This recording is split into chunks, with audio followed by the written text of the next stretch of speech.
नमस्कार और स्वागत है आपका अपने YouTube channel study with Piyush में। और जैसा कि आप देख रहे हैं, आज हम ज्योग्राफी को पढ़ेंगे। और ज्योग्राफी में हम क्या पढ़ेंगे? हम पढ़ेंगे वायुमंडल को। हमने अपने पिछले वीडियो में ज्वालामुखी को पढ़ा था और उसके बाद उससे बनने वाली चट्टानों को भी पढ़ लिया है। और अगर आपने उसे नहीं देखा है तो प्लेलिस्ट में जाकर जरूर देखें। देखिए, हमारे आसपास है वायु से हम घिरे रहते हैं, है ना। और वायुमंडल जो है ना, वो पृथ्वी का सुरक्षा कवच होता है। ठीक है, पृथ्वी का सुरक्षा कवच होता है। ये वायुमंडल जो है वो गुरुत्वाकर्षण को खींच के रखता है। इसलिए आप देखते हैं कि यहाँ पर ज़्यादातर कर सकते हैं कि हमारी रक्षा जो उल्का पिंड वगैरह से हो जाती है ना। अब ये जो पृथ्वी है, यहाँ पर 78% नाइट्रोजन है और 21% है आपका ऑक्सीजन। ठीक है, अब इन दोनों को मिलाकर ही 99% हो जाता है। बाकी बचा 1%, उसमें आपका कार्बन डाइऑक्साइड और बहुत सारे गैसों का मिश्रण होता है। ठीक है, तो ये हमारे कर सकते हैं कि जो जितने गैस है उनका परसेंटेज है। तो पृथ्वी का सुरक्षा कवच तो आपका वायुमंडल होता है। यहाँ पर कई सारी परतें होती है।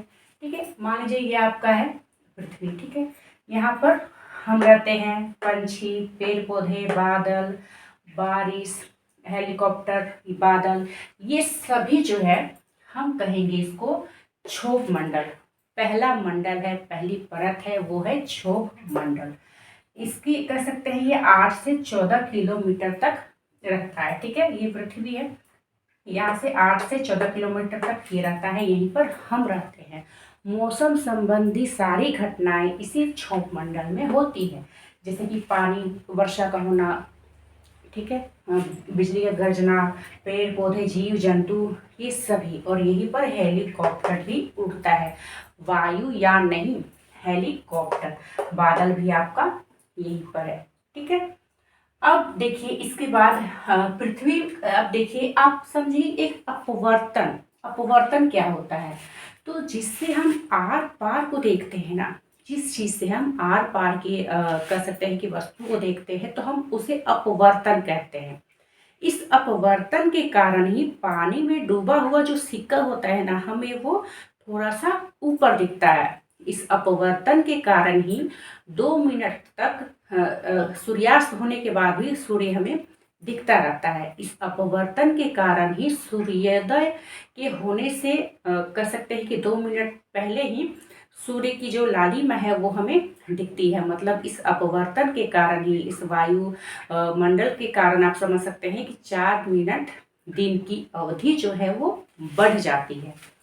ठीक है, तो ये जो क्षोभ मंडल है ना, ये पृथ्वी कर सकते हैं, पृथ्वी की मोटाई ध्रुव जो होते हैं, है ना, उत्तरी ध्रुव, दक्षिणी ध्रुव, वहां पर अलग अलग होती है। विषुवतीय रेखा के पास भी अलग अलग होती है। और गर्मी में इसकी जो मोटाई है ना, गर्मी में इसकी जो मोटाई है वो क्या होती है? कम हो जाती है। ठीक है, और सभी मौसम संबंधी, जैसा कि मैंने बताया, सभी घटनाएं आपका क्षोभ मंडल में ही होता है। तो ये एग्जाम में पूछता है कि मौसम संबंधी घटनाएं किस मंडल में होता है। ठीक है, तो हम कहेंगे क्षोभ मंडल में। ठीक है, इसकी मोटाई कितनी है? 8 से 14 किलोमीटर। ठीक है, तो ये क्षोभ मंडल हमने जाना। इसके बाद आता है समताप मंडल। ठीक है, ये है 50 किलोमीटर तक। और यहाँ पर ही हवाई जहाज जो है वो उड़ता है। हवाई जहाज जो है वो यहीं पर उड़ता है।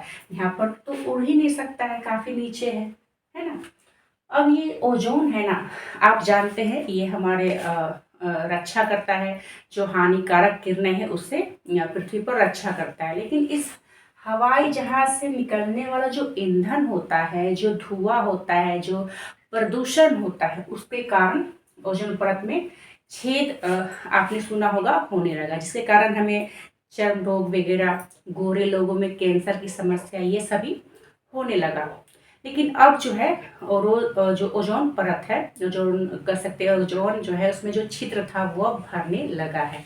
ठीक है, तो यहीं पर ही आपको संताप मंडल में ही आपको वायुयान, मतलब हवाई जहाज, हेलीकॉप्टर यहाँ पर, हवाई जहाज आपका समताप मंडल में ही आपको कह सकते हैं पूछा जाता है एग्जाम में कि हवाई जहाज कहाँ पर किस मंडल में उड़ता है, तो समताप मंडल में। ओजोन परत कहाँ है, तो समताप मंडल में। और ये इसकी मोटाई कितनी है, तो 50 किलोमीटर तक, ठीक है।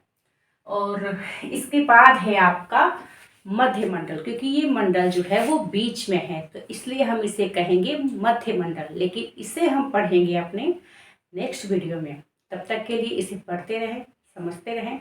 धन्यवाद।